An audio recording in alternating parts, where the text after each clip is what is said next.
4 years, 1,462 days. No call on Father's Day. Not even a text, nothing when my mother passed in the spring.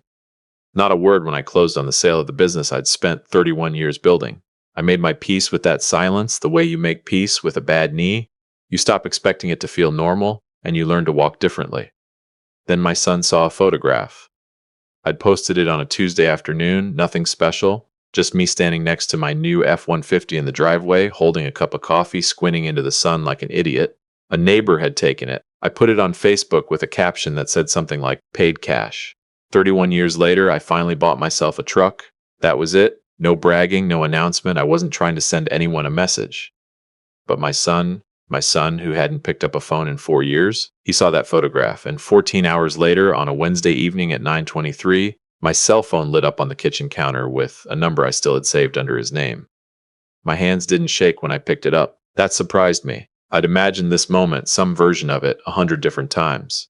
In every version, I was either furious or in tears. But standing there in my kitchen in Charlotte, with the ceiling fan turning and the evening news playing low in the other room, I was just still. I opened the text. Dad, I know it's been a long time. I've been thinking about reaching out. Kristen and I are doing something big, and I could really use your support. Can you meet us for dinner Saturday? We need $90,000 to finalize our investment. I know you have the liquidity now. This is important. I read it 3 times. No. How are you? No, I'm sorry. No, I've missed you. Just a dollar amount and a dinner invitation, same sentence like they belonged in the same breath. I put the phone face down on the counter and stood there for a while. The refrigerator hummed. The news anchor said something I didn't catch, and there it was again. That thing a father is never supposed to lose, the thing that makes you a fool and a saint at the same time. Hope, not a lot of it, just enough to be dangerous. 3 words buried in that text that weren't about money, I've been thinking. Welcome to Dad's Real Revenge. Stay with me on this one. If you're listening tonight, drop a comment below and let me know where you're from. I'll see you at the end. I didn't answer Wednesday night. I made myself wait. I want to tell you a little about my son before I go further because none of this makes sense without the context. Levi is 29 years old. Smart, genuinely smart, the kind of kid who could have gone into engineering if he'd applied himself. But his mother and I split when he was 15, and that's where things started to bend.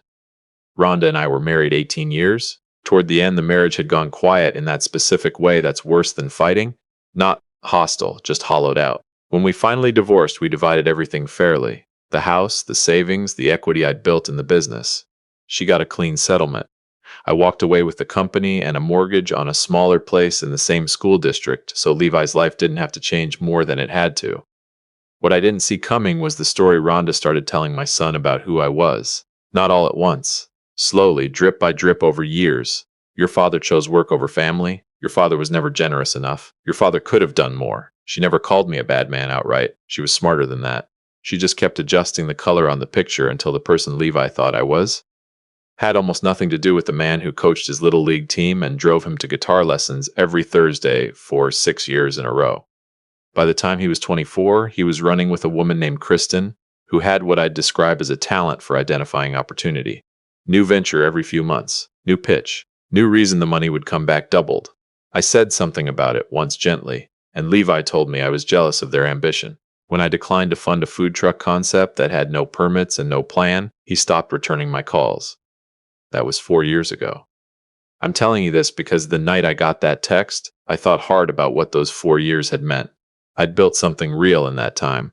I sold the HVAC business, 31 years of routes and crews and summer emergencies and 4 in the morning equipment failures, and I sold it for enough to retire without worrying. Bought the truck, paid off the house, started walking every morning. I was fine. Not happy the way you're happy at 25, but fine in the deeper, quieter way that takes most people a lifetime to locate. And then Levi saw my truck on Facebook and remembered I was still here. I didn't answer Wednesday night. I didn't answer Thursday morning. Thursday afternoon, I sat down at my desk and did what I always did when something needed to be understood. I started pulling information. 31 years of running a service business taught me that systems don't fail without warning. An HVAC unit that's going to break down leaves signs weeks before it actually quits. Unusual readings, pressure that doesn't match the load. You trace the symptoms back to their origin, and you find the real problem, not the one someone told you was the problem. I looked up Kristen's wellness spa business first. It had a website, Clean, professional, full of phrases like transformational investment in whole body healing and proprietary wellness protocols. The kind of website that costs money to build and communicates almost nothing. The business was supposedly registered in North Carolina. I pulled the state registration, filed 11 months ago. No city business license on record, no inspection certification. The registered agent was a mail forwarding service in Raleigh. I kept going. I found a civil judgment in Tennessee from 4 years prior. A woman with the same name and approximate age had been ordered to pay $34,000 in restitution to clients who paid up front for a health investment program that was never delivered. She'd settled with a payment arrangement. Public record. I found a second complaint, this one filed with the Georgia Consumer Protection Division 2 years ago.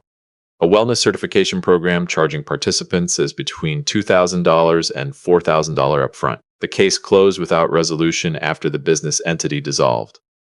Then I found something that made me set my coffee down carefully and sit straight in my chair. The North Carolina Attorney General's Consumer Protection Division maintained a partial public complaint log. I searched her business name. 7 complaints filed in the past 6 months. 7 people who had paid deposits, ranging from $1,500 to $8,000 for services never rendered. 3 weeks before Levi texted me, the AG's office had opened a formal inquiry. 3 weeks. I closed the laptop. I sat in the quiet for a few minutes, just listening to the ceiling fan turn overhead. My son wanted $90,000. Not for his future, not for their life together. He wanted $90,000 to hand to a woman who had a documented pattern of taking people's money and evaporating. That $90,000 would go straight into whatever hole she'd already dug, and my son would be standing in the wreckage when the whole thing came down. And if I wired it, I wouldn't just be out the money. I'd be the man whose signature was on the transfer that fueled a fraud. I printed every document, every judgment, every complaint log entry, every registration discrepancy. I put it all in a plain manila folder, the same kind I used to use for service records, and set it on the corner of my desk. Then I texted Levi Saturday works, what time and where. He sent the name of a steakhouse in uptown Charlotte, nice place. The kind where the lighting is low and the menu doesn't list prices, and the server introduces themselves like a new colleague. 7 o'clock. He told me to dress well. I wore the sport coat I'd bought the week after closing the business sale. Navy, good fabric, cost more than I normally spend on clothing. I'd worn it exactly twice before. I didn't wear it to impress anyone. I wore it because I put it on when something mattered. I drove downtown with the folder on the passenger seat and the radio off. They were already seated when I arrived. A booth near the back, dim and private. I saw my son first. He has his mother's coloring in my build, and he was wearing a blazer that was too tight across the shoulders, the kind you buy when you're trying to look like a version of yourself you haven't earned yet. Kristen sat beside him in a dark wrap dress, poised, her smile arriving a half second before the rest of her expression did. Levi stood up when he saw me. For one moment, one unguarded second, something moved across his face that looked like relief. Then he smoothed it over and extended his hand. Not a hug, a handshake. We sat down. The first 10 minutes were exactly as awkward as 4 years of silence makes everything. Kristen carried most of the conversation. She had a gift for it. Rapid, warm, surface-level engagement that sounds like openness but contains almost no real information. She told me about their vision, about untapped market sectors, about the wellness industry's growth trajectory and the proprietary methodology they'd developed. Levi watched me while she talked, not quite reading me, more like waiting to see which direction the weather was going. The server came. I ordered water. Neither of them seemed to register that. So, Kristen said finally, leaning forward and placing both hands flat on the table in a gesture that felt slightly practiced. Levi tells me you're analytical, very practical, so we put together an overview. She slid a document across the tablecloth, printed on heavy paper, bound with a binder clip. Investment summary at the top. At the bottom, a signature line with my name already typed beneath it. My name already on the page. I didn't touch it. Dad, Levi said, his voice steadier than I expected. This isn't like before. Kristen's been developing this for 2 years. The numbers are real. We need to move by end of month, Kristen said, her voice dropping into something more confiding. The space we're looking at goes to another tenant if we don't lock it down.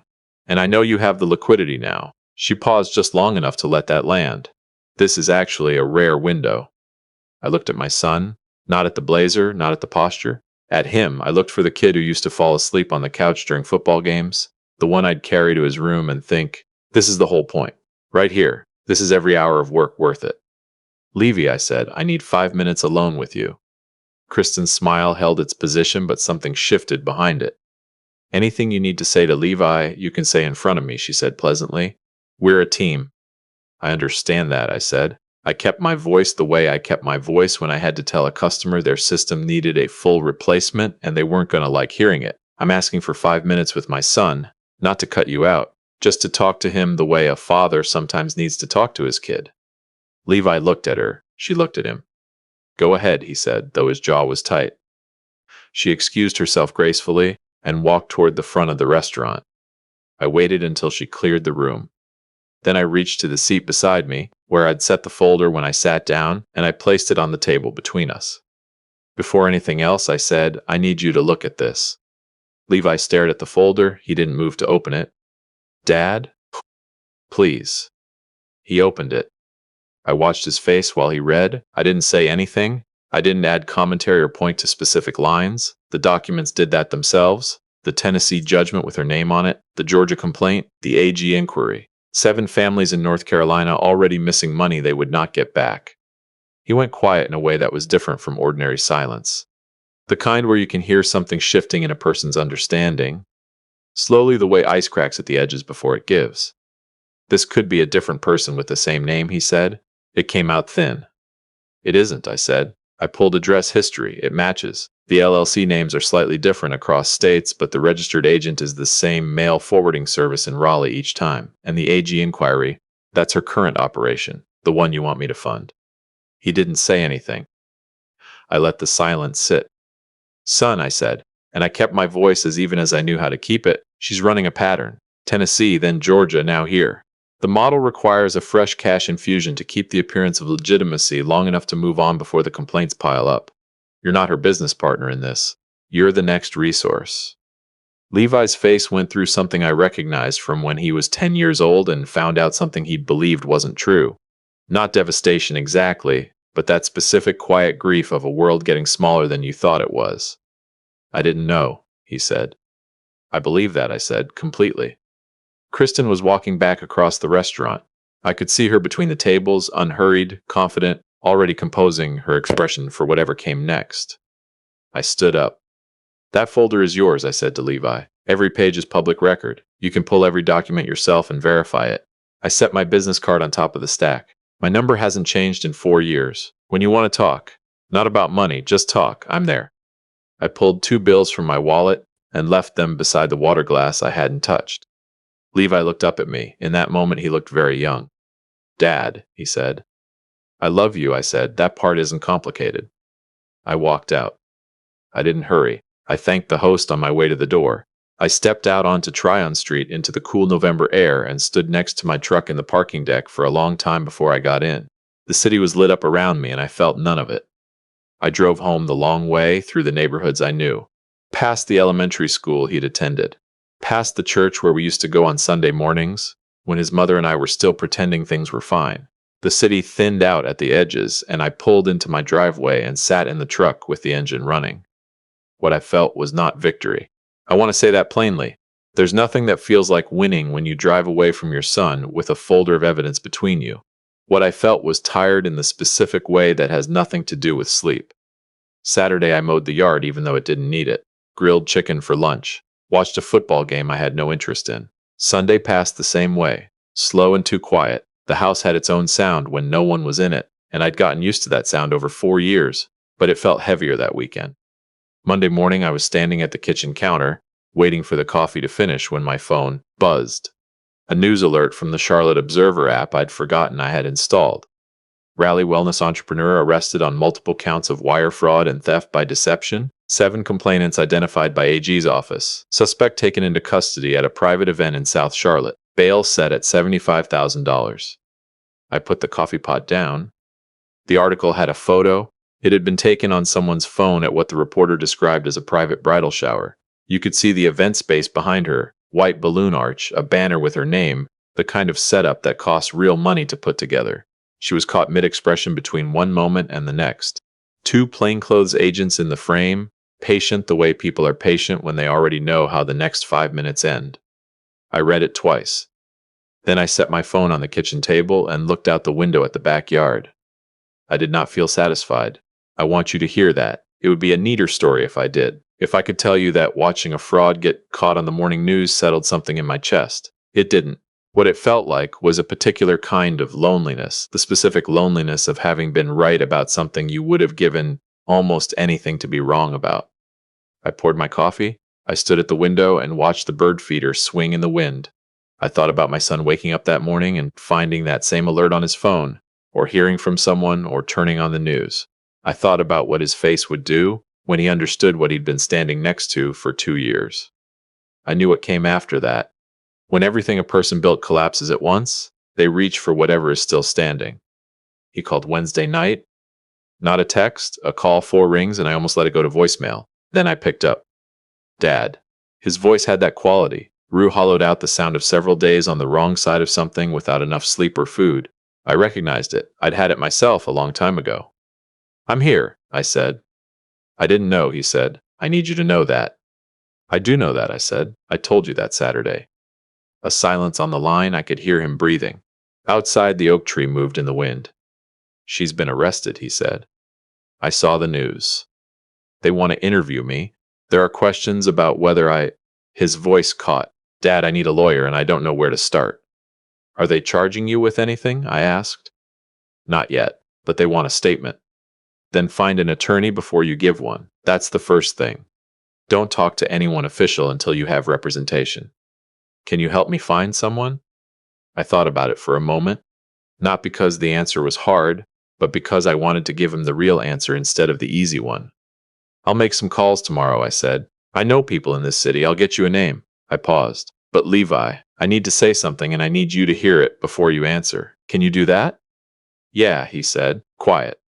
You are not a bad person, I said, but for 4 years you've been making decisions that handed other people the wheel. Your mother and then her. And somewhere in there you decided the men who pushed back on those decisions were the problem. I was the problem, so you cut contact. I kept my voice level, not cold, just honest. I'm going to help you find an attorney because you're my son and that fact doesn't expire. But I'm not going to pretend the last 4 years were nothing. We're going to have to sit with that at some point. Not tonight, but at some point. Silence. I know, he said finally. 2 words carrying what sounded like years of weight behind them. Go home, I said. Sleep if you can. I'll call you tomorrow. He said, okay. He said, thank you. He started to say something else that seemed to get stuck somewhere before it reached the phone. After we hung up, I sat at the kitchen table for a long time. The house was quiet, not the heavy, sealed-off quiet of the years when I'd convinced myself he was simply gone. A different kind. The kind that arrives just before something begins to shift. I wrote down 3 attorney names on a notepad, people I knew from 30 years of doing business in Charlotte, people who were good at what they did and honest about what they couldn't fix. Then I went to bed. I'm not going to tell you this story has a clean ending, because it doesn't. Not yet. Real repair doesn't have a clean ending. It has a long series of ordinary mornings, phone calls that are stilted before they stop being stilted, moments where you choose over and over to show up without conditions attached. That's not a dramatic story. It barely makes for a good sentence, but it's the only kind that actually works. What I know is this. I drove to that restaurant with a folder full of documented truth, and I left it on the table. What he did with it was never mine to control. What was mine was showing up, walking in there after 4 years of silence, saying I love you out loud in a booth at a steakhouse while his handshake was still cold in my palm, leaving my card on top of the documents and walking out without raising my voice once. A man I worked alongside for 20 years told me the hardest part of running a service business is knowing the difference between a problem you can repair and a problem that has to repair itself. You can identify it. You can lay the diagnosis out clearly in front of the person who needs to hear it, but you cannot do the work for them. That's not your job. And doing it anyway doesn't help. It just means the problem comes back twice as deep because they never learned where it lived. I think fathers are the same way. The folder was my job, the rest was his. If this story meant something to you, hit the like button and leave a comment. Tell me where you're listening from tonight. Subscribe if you're not already. There are more stories coming, and I hope you never need to relate to any of them personally. But I think some of you will. I'll see you at the next one.